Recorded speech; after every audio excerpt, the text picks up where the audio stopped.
What's up, guys? Doug Polk here, and today we have a very exciting episode of the Doug Polk podcast. Been a minute since we've done one of these. These days, I try and only do podcasts when I feel like we have a topic that deserves it. And my friends, this one does. This has been the absolute center of poker world. The WSOP main event just played out here.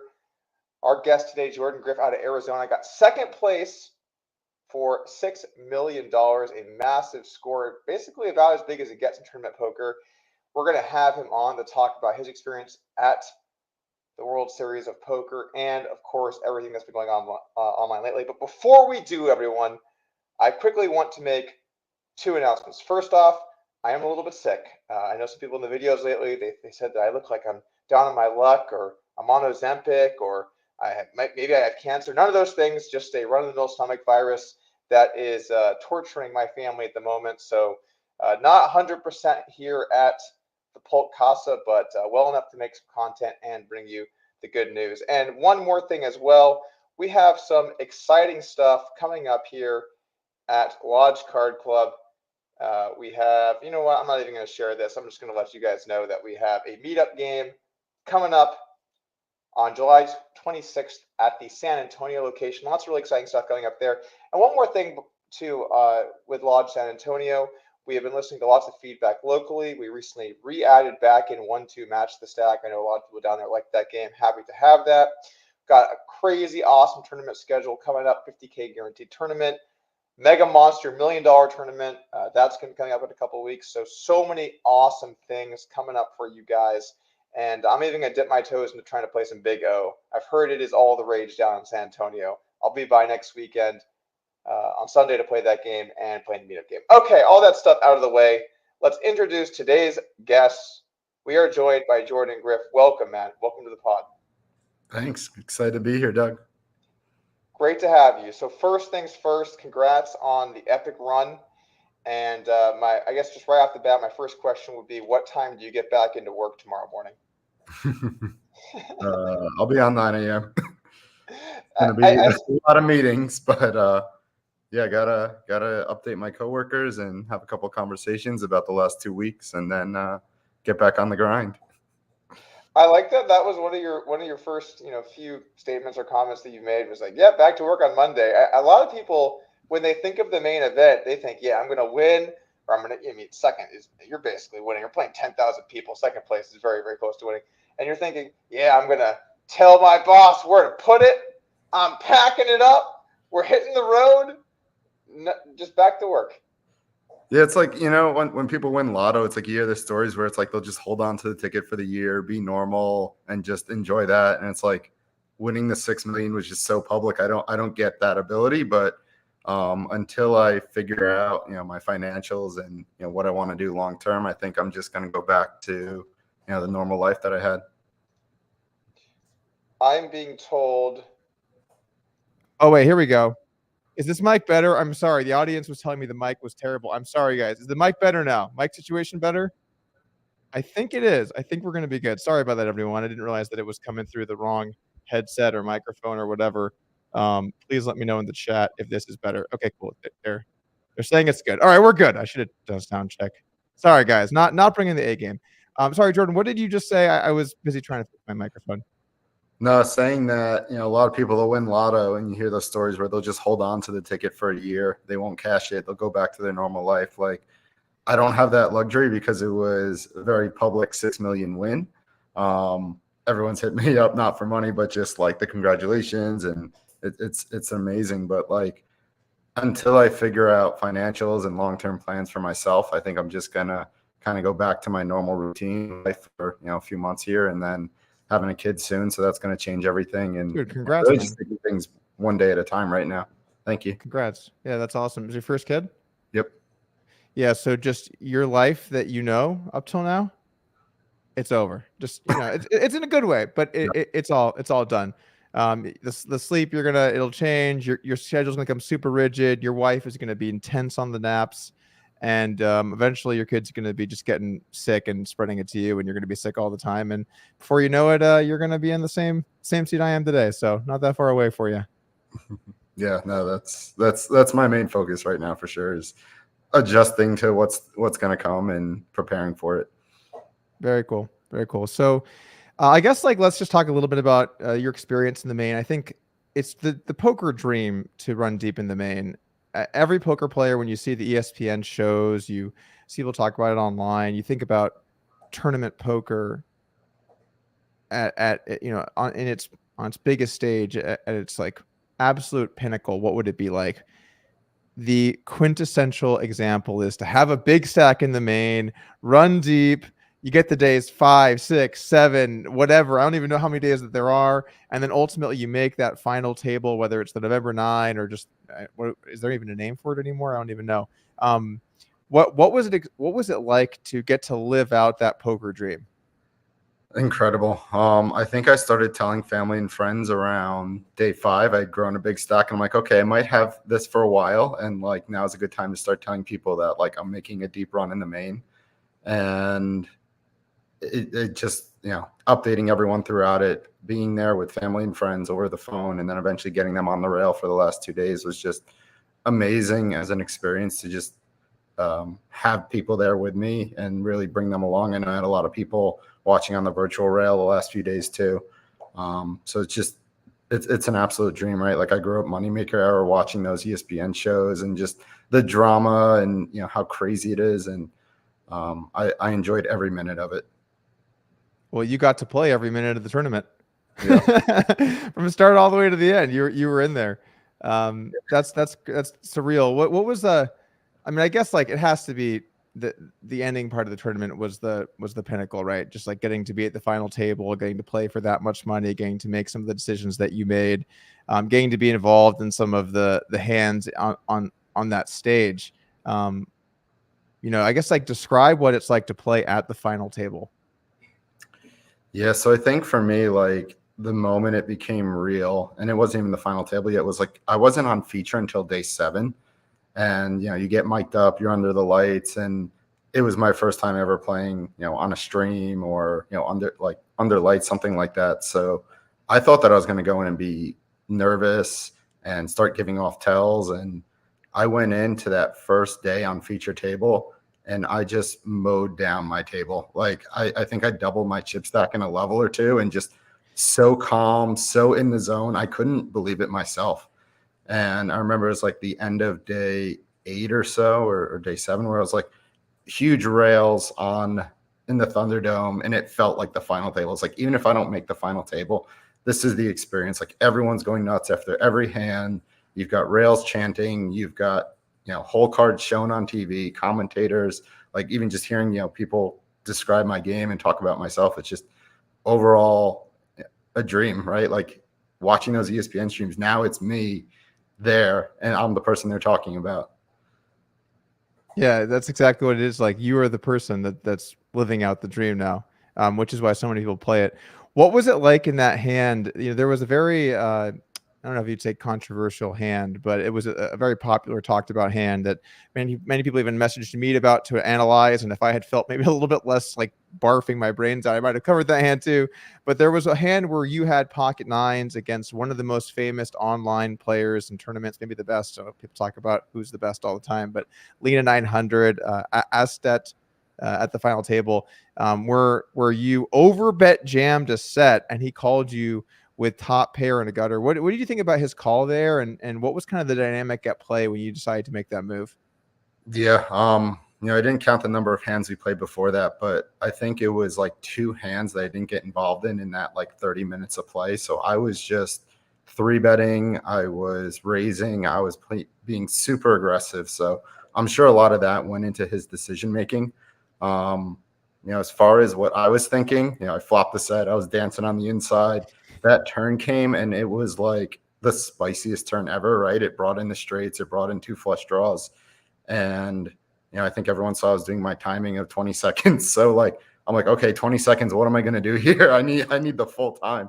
And, you know, I know that I'm not the best player at that table, and you know, my main game is PLO. So it's kind of like, I need to protect my equity here. And like, I want to bet big, but if I bet under pot, then I'm left with like a really strange decision on the river. And I'm probably not good enough to fold if, you know, something bad comes in. So I'm like, if he has a straight, I'm going broke here no matter what anyway. So I can't be afraid of that. And, Yeah. I just got to protect here. If he folds, I'm chip leader. I have a pretty good advantage over them. I know Tamayo is playing for the pay jump at that point, and I could probably use my stack advantage to really gain a big stack if he doesn't call. So like that was kind of what was going through my head. I know like all the pros came out and said like, you never jam here. This is not the right move. But knowing my own game, knowing my image, and knowing my leaks, I think I made the right move in that moment for myself. Yeah, there's a couple interesting things in that spot. So the turn completed straight. I think it was like 10-9-4 jack or 10-9-5 jack, something like that, right? 10-9, something like that. So there's two interesting things there. The turn made 2 flush draws. Typically speaking, solvers will use bigger sizes on turns where there are 2 flush draws because it is more important to basically ensure you realize your equity, deny your opponent's equity, all that kind of stuff. But when really common straights complete, it's unlikely that you use very big sizes. So 2 kind of different things going there is probably maybe a little bit big, but it does make some sense to me because if you have a draw, you're probably going to want to jam too. And you got your opponent to call top pair and a gutter. So, it's really kind of hard to argue with the result of that hand. Yeah. I mean, I think if I have like the ace king or ace queen of clubs or ace king or ace queen of diamonds there's a good chance I make that same play, right? So I don't think it was a terrible call. He's much more studied than me. I'm sure he knows, the right things to do in that moment. It just happened to be that I had it there. Yeah. Yeah. And so I know this is going to be a little bit of a slight needle, but I got to do it. There's a point where you're all in pocket 7s versus king 10. It's basically just a flip. And you got to be standing there or sitting there or whatever. And you're thinking, if I hold here, I win. I'm the champ, right? You're this close. Obviously, the flop was a disaster. It's Queen Jack 9 all hearts. So it's like, oh, well, that's gone. But what was it like just to be that close? Just to be able to like, did it start running through your mind like what it would be like to hold here, or I don't know, what's it like to be that close and then not quite get there? Yeah, I mean, the way I look at it in that moment, I had proven that I could do it. And, poker is a game where sometimes you get one at it, sometimes you lose flips. You can't control the cards. But in that moment, I set myself up to win the main event, to have that opportunity, right? 55%. Not many people have gotten to that point. Like I proved it, whether I won or not, I had the ability to. I'm an amateur. It's just an amazing feeling. And, I try to not focus on the things that I can't control. Yeah, it's a very healthy way of looking at it. But, in my experience, when people get deep in tournaments, they might not always look at it the most healthy of ways. So that's a good, grounded, measured take and insane run. It's crazy to me now, man, when you think about it. The main event started as like, let's see who the best poker player in the world is. And 3 tables broke out of like, Puggy Pearson and Amarillo Slim and Doyle and whoever else, Johnny Chan. It was like tiny little fields of like the best of the. Now it's like, who's ready to win a 10,000 person shit show? Like you have to just survive for it. It's like a survival marathon game now of outlasting. It's kind of like the Survivor slogan, outwit, outplay, outlast. It's kind of what the WSOP main event has become. It's insane to think that you lasted that long, went that far, and we're that close, but still awesome score, great payday. But we got to get into the things that the chat is restless. They are restless. There's another subject here that we definitely have to get into that has been quite the issue that we've seen over the last few days. I obviously did a video covering this here on my channel. If you guys have not checked it out, I definitely recommend checking that out. But we're going to have to talk a bit about the, I guess, I don't know, what we're going to call it, laptop gate. I don't even know. Are we into gate territory yet? At what point did you notice the laptop shenanigans going on? I saw him calling things out. I saw him going to the rail, but at no point did I see what was on the laptop or like try to eavesdrop on what he was saying, right? And like in any sport, you don't go over to the other team's sideline, the other team's dugout and say, hey, what film are you guys looking at? Or, can I take a look? So, there may have been suspicions in my mind, but, I thought that if there was anything nefarious going on, like as we saw, like there were cameras that caught it, people on stream, people within, production, WSOP could have caught that. I thought that if they were doing anything, nefarious or against the rules, that, it would have been called out or caught on. But, when I'm at the table in that moment, I'm focused on playing. I'm not, trying to focus on, ooh, does he have a solver? Even if he did, like, I'm there to play my game. I'm there to play street poker and try and take that thing down. Yeah, that's a good approach. You would think that there would be some line where the WSP floor would step in. I actually think it's kind of interesting that they didn't step in. Like when we saw the laptop, because the first picture that we all saw was just the other side of it, right? Person on a laptop. One could guess what was going on. Then we saw Dominik tweet out the meme of, the Simpsons running Sims. So then we're like, oh, I guess they were running Sims. And then we saw the picture from behind where you got like, I don't know which software that is. There's too many softwares these days, but the picture up, there's clearly a table. There's a little range chart thing, stream on the side. So they're watching the stream on the phone and they're running Sims and stuff. And I guess like relaying ranges to him as it's going along. What did you think when you first saw the image of what was actually on that laptop when it came out a day or two after? I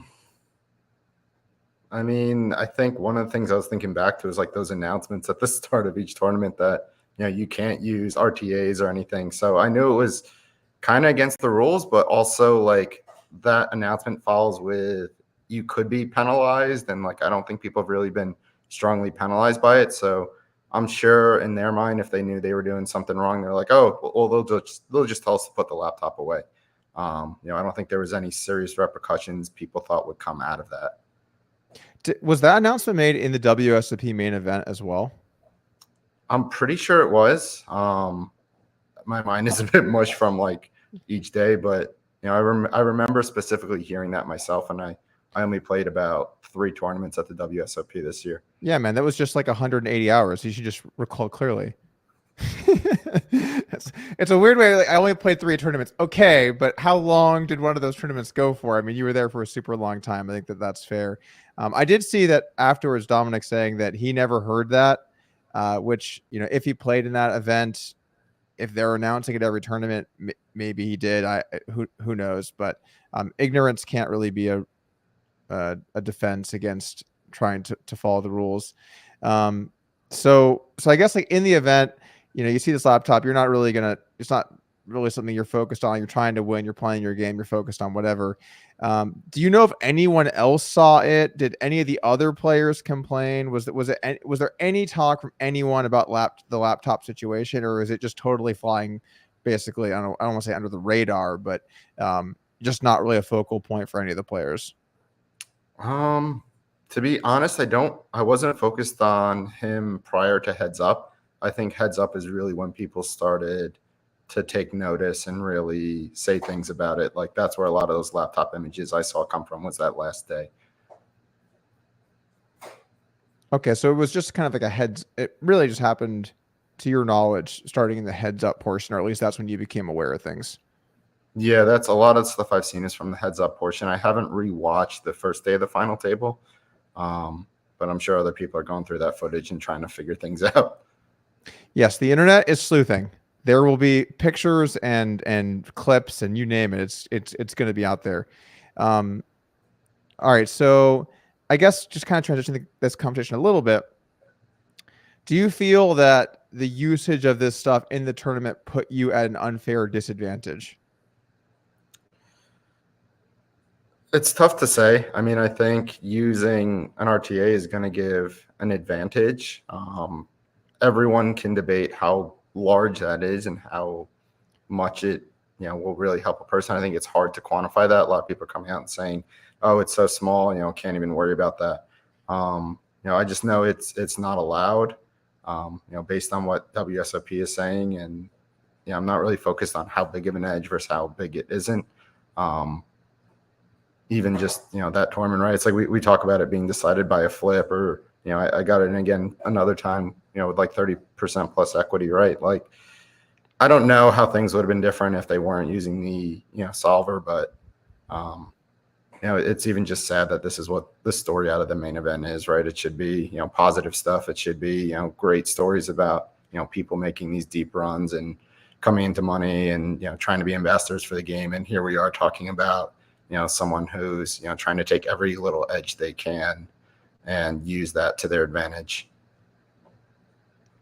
Yeah, that is what it has become. And unfortunately, one of the ways of the world is that the feel-good story doesn't really move the needle for a lot of people, but the idea of someone cheating or taking advantage, or the drama stories, those do. I don't know if that's something that we can really solve here in the poker world itself. It's kind of like a real world issue as well, right? Like, there's a reason why every politician for both parties, that all of their approval ratings are red. No one likes anyone. Everyone hates everyone. So we're seeing some of that, I guess, kind of move over into poker a little bit, maybe not quite so much, but I guess going back to the advantage part, I guess how it seems to me is if everyone knows you can do this, right? Like, okay, we can all do this, then I think more people would be doing it, because at least the way that I would look at it is, I think most players are trying to be respectful to the other contestants, right? This is a contest. We're playing for money, and I'm trying to be respectful to make sure that I'm acting ethically.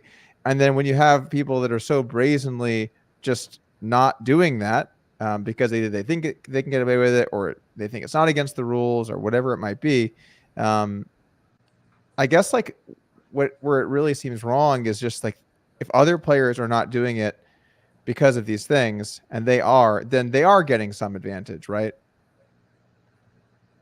Yeah, I mean, I feel like, in tourneys, there's not this idea of like trying to make the game better for other people, or trying to grow the game, right? Like I play a lot of cash games, and, I'm sure you do, Doug, as well, where, wine is flowing, people are drinking, having a good time.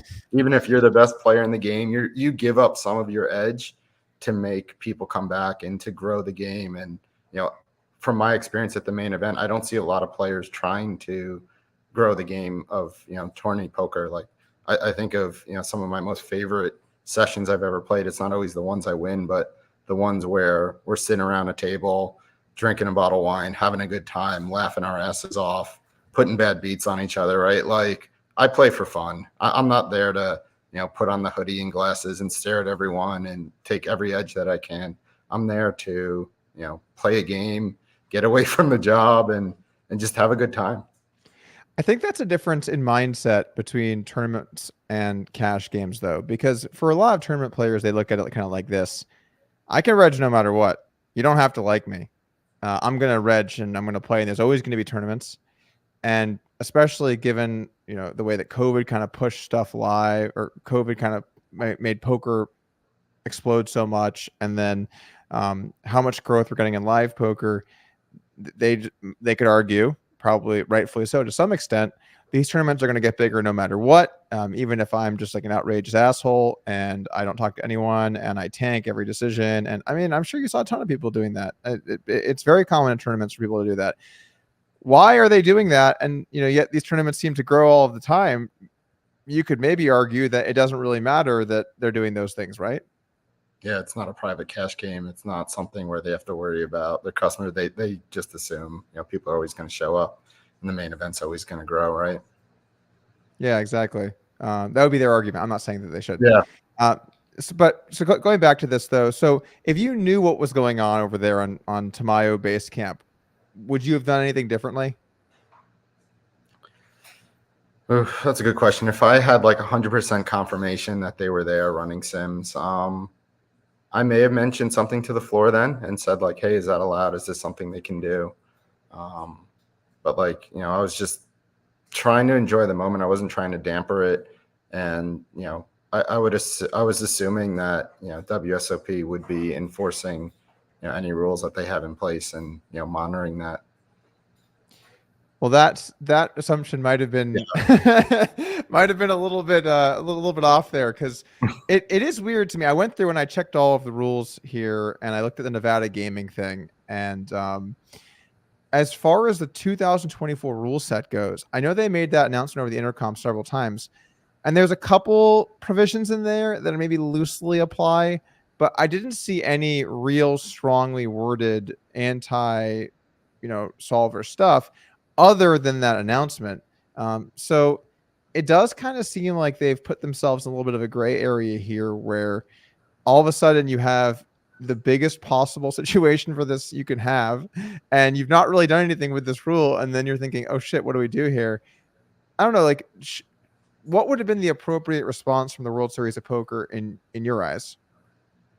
In the moment, if they had seen it, dude, they have cameras everywhere, man. They've got to like. There's no way they're just sitting here. He was front row at the final table of the main event, and you're like, oh, like, there's no way they know. Like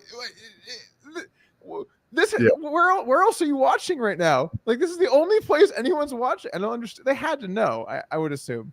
Yeah, I mean, I would guess that they probably would have given them a warning and said put it away, and then if it comes out again, like maybe some sort of penalty. But I don't foresee that they would have really enforced that rule, especially given the vagueness of, you know, it wasn't in the rule book, or, you know, they made an announcement where it said you could be penalized. It seemed like, you know, people throughout the series had taken photos of people looking at solvers on their phone, and it was like, you know, just, hey, put it away. So it didn't seem like it was, you know, this like, oh, if you have a solver, we're kicking you out, we're disqualifying you. Is more just like, you know, don't do it, and we're going to warn you if you pull it out. So that's just me speculating, but I would have guessed that they would have told them to cut it out. Seems like a reasonable guess. How do you think this incident will shift people's perception as it pertains to poker or the main event or streams? Or does this moment shift the perception for the public at large? Maybe not at large, but I'm sure there's some amateurs that see this, and, you know, it's intimidating for sure, especially, you know, we don't always know what kind of edge a solver gives, and, you know, you think you're going to get heads up and you're playing against, you know, robots now, or, you know, people don't always know what's going on with these solvers. So it definitely makes the game harder. I mean, people are still going to do it on their own outside of the tournament area anyway. But yeah, it's just, I don't think it's a great look. From the optic point of view, whether it's in the rules or not. I think a lot of people come out and said optically, you know, it's not what you want to see at, you know, a final table. Yeah. So this has been one of the most unified I've seen the poker world on an issue. I've covered all the issues. I've seen them. We could bring up Jack 4 right now and ask the chat. And I honestly, like, I bet you'd see Robbie, you'd see Garrett, you'd see all the names. People would take both sides. Team Robbie, there's pitchforks. There are people that I really just don't know. Like that one is just, it's just done. Mike Postle, I think everyone can safely come out against Mike Postle. The man cheated, and there's not many people on Mike Postle's side other than Rounder's Life, which I think secretly might be Mike Postle, but who knows? But yeah, everyone seems to be firmly and squarely on this. And I think like it's good to see some unity on that side from the public in terms of like, this just really wasn't fair or the right way to kind of conduct yourself. There's the WSOP rule side, which we've talked about. And then there's the Nevada gaming side, because Nevada gaming is strict, and they're strict to protect customers, because we all know lots of casinos are scumbags. I'm not saying that Paris or Horseshoe or Rio, when it was whatever the WSOP is. I'm not saying that they're scumbags, but casinos will try and pull one over. We see time and time again, a casino has a tournament, there's a guarantee, all of a sudden something. Oh, turns out we're actually not going to have the guarantee. Sometimes it's good to have a gaming commission for these types of issues. Within the gaming commission statutes, there are some pretty clear violations. Not an attorney here, so a gaming lawyer should definitely be the one that's in charge. But it seems like there are some clear violations of these provisions of the Nevada Gaming Commission. I'm not sure if you've seen those. Have you seen some of that stuff? And what are your thoughts about the violations there? Is that something that you would think to pursue? I've heard people mention it. I know there's some stuff out there on social media, but I haven't looked into it myself yet.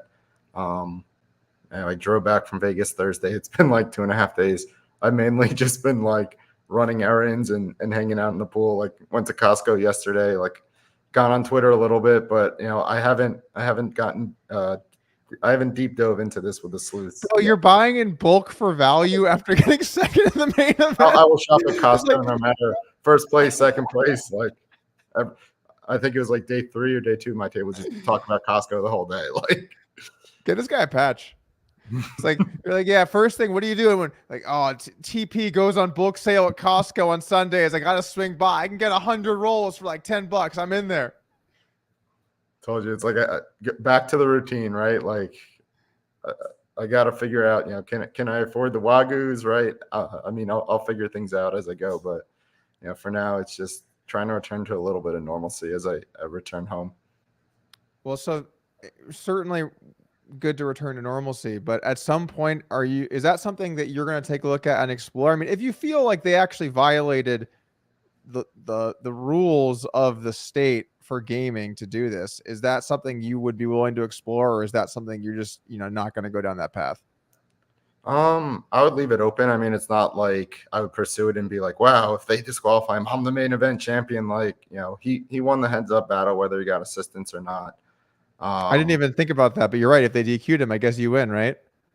Yeah, I don't even know, but like, I that was my first thought, seeing like people in the Twitter comments all about that.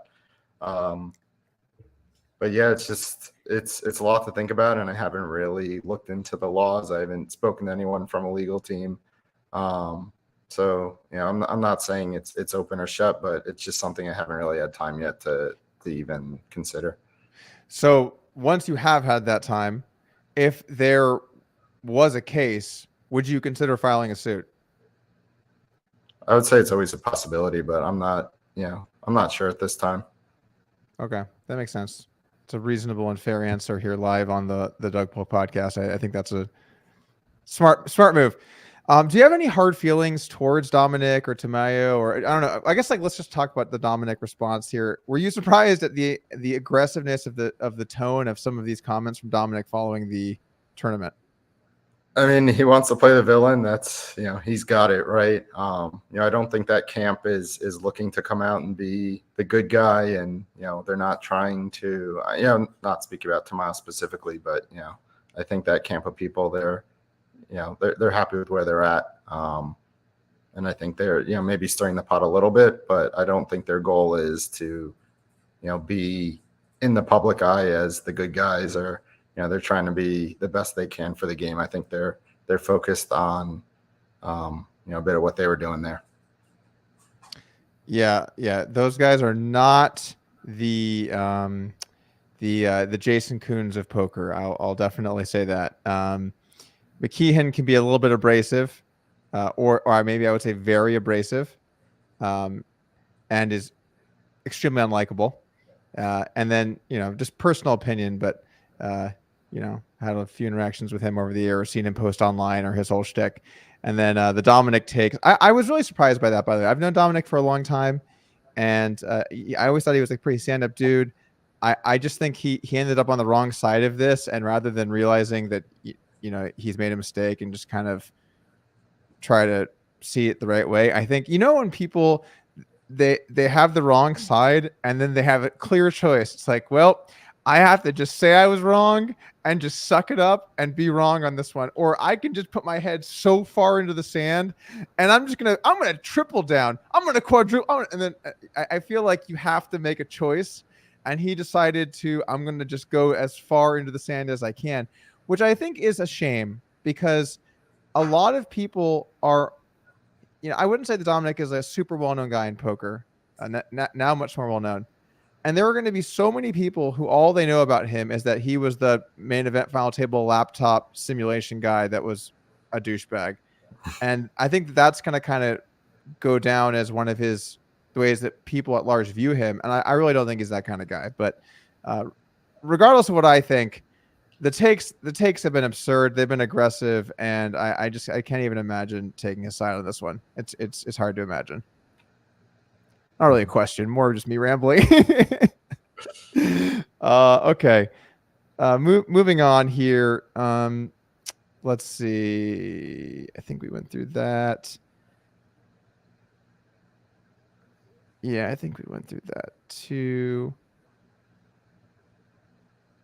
Okay. Did at any point you end up talking to Tamayo about this? Like after the tournament? Yeah. Did you talk with him about it? No, I haven't had any communication with him since the final table. Even during the final table, I tried to talk to him a few times and didn't really seem interested in the table talk. Okay. Yeah. Makes sense. I guess that's pretty much it here in terms of what happened at the final table. I guess I would also ask, did you see the earpiece handoff afterwards? There were people that thought that it was drugs or whatever, but I think it was pretty clearly an earpiece, earbud. I'm not an Apple guy. I think it was like an Airbud or something. Or was it AirPod? Airbud's the golden retriever. Did you see that? Was that weird to you? I don't know. Did you think anything was going on with that?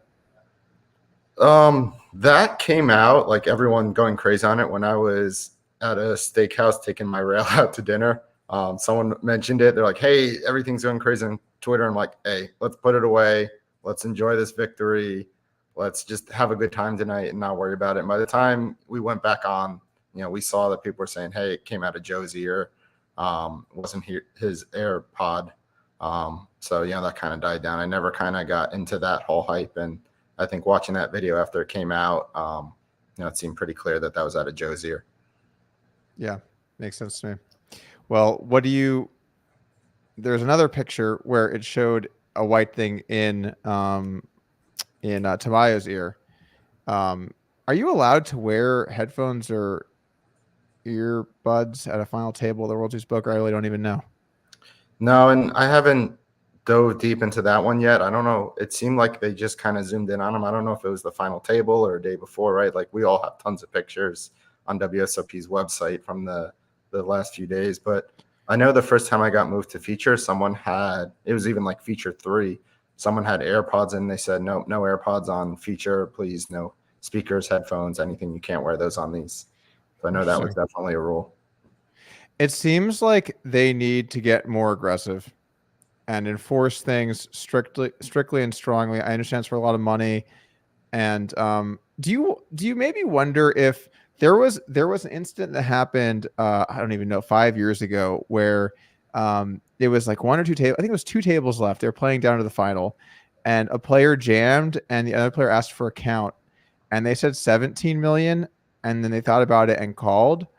And then the judge said, okay, 22. And the person said, 22? I thought it was 17. And they had to get the floor come out. Do you remember this clip? I remember it was like Daria was the one calling and said he wouldn't have called if it was the other amount. And it seemed like it would have so arbitrary. But yeah, it was like they said it was on the player to see the card or see the count and be able to determine it themselves, not the dealer. It's like, I mean, I guess that was a mistake, but there were a ton of stories throughout the main event of people just trying to get edges, or like, I think there was one on day 6 or day 5 where it was like right before break, the guy showed someone else his cards in the small blind. He showed the big blind, got the big blind to toss his card in, and then was like, "I'm the only one with cards," and was awarded.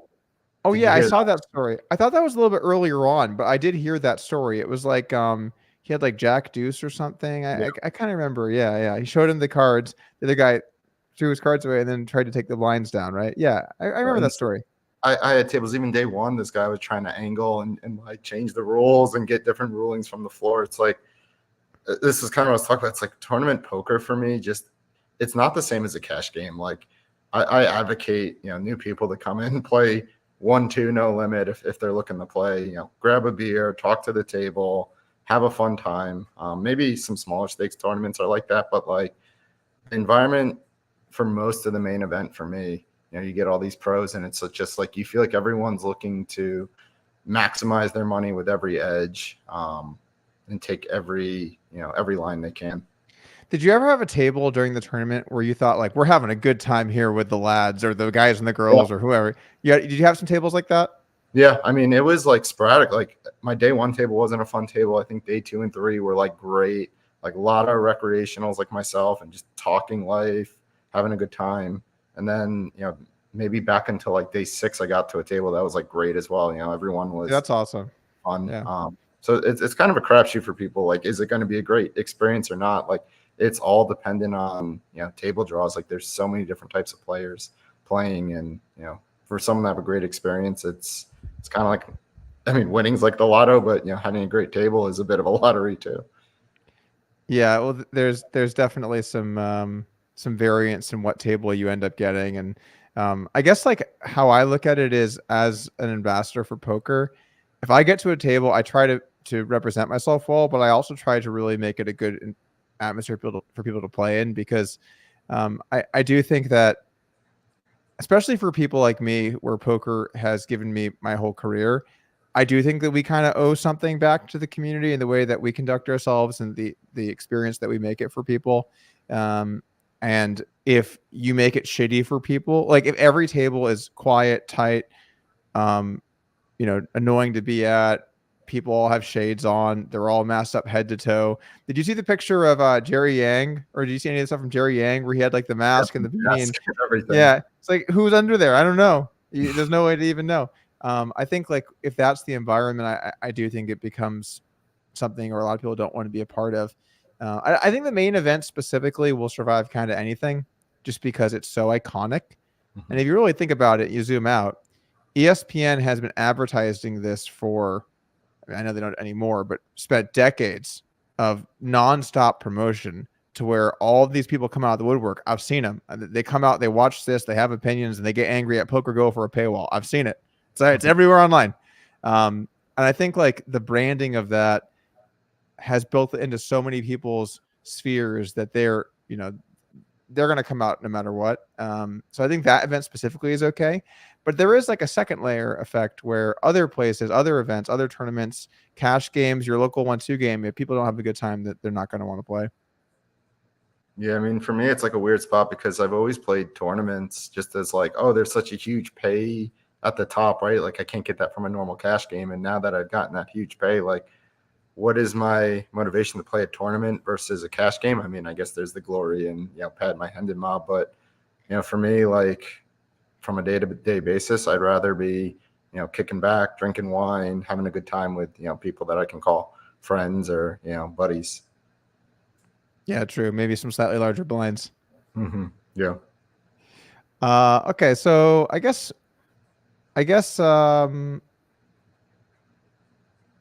no, the rest of this I think is good.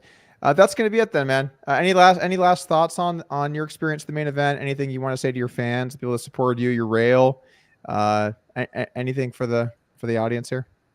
Yeah, I mean, it's just been completely amazing, the outpour of support I've gotten both during the final table and after. It's crazy the amount of people reaching out to me. I think the funniest thing is the most people have reached out to me of all the social media networks on LinkedIn.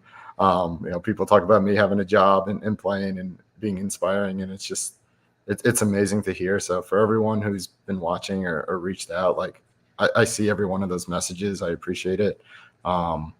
Throughout the tournament, I tried to always have my best face on for poker. I don't think there's one moment where you see me not smiling.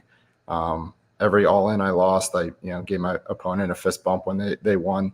So I've always tried to conduct myself to be a good ambassador for the game. I hope I can continue to do that after the tournament, and look forward for what's ahead. Do you think that Tamayo will be a good ambassador for poker? I don't know. I mean, I think he can be himself, but I don't know him that well to say if he will be or not. Okay, that's fair enough. Right? And we all want to grow the game. We all want more people in it. I can only hope that he's great to the fans. Were you rooting for Kristen Fox at any point there? Not when she was on my direct left. Yeah, no, I'm not. I didn't mean versus you. That's a fair take. But I do think that would have been, if she had managed to run it up and take it down, that would have been like, or maybe even made the final table. That would have been such an incredible story. If not me, then I think she would have been the choice to win. Otherwise, but for me to be at the final table, I did not want her there. Just like the level of skill, and like I played with her some of the days before, and she's a great player. Great instincts. I think like I was next to her when she had the 9s versus jacks and was just like amazed when I saw the broadcast of like, wow, just her instincts. So I was happy she wasn't at the final table just because she's such a great competitor. But yeah, I would have loved to see, if not me, then her. Okay. All right. That's a nice ending point. Thank you, Jordan, for coming on today. I appreciate it. Thank you for giving the fans your time. Congratulations on an insane run. Those Costco trips, the bulk, it's going to be so much bulk coming back to House Griff afterwards. So that's great. Thank you for everything.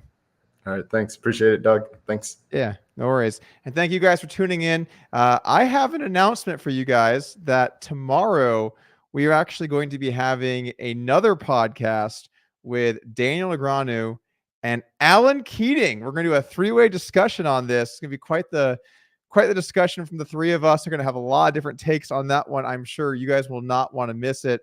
I will see you. I believe it's going to be tomorrow at noon Pacific. Don't hold me to that. I'll let you know on Twitter. Thank you, everyone. I'll see you later. Bye.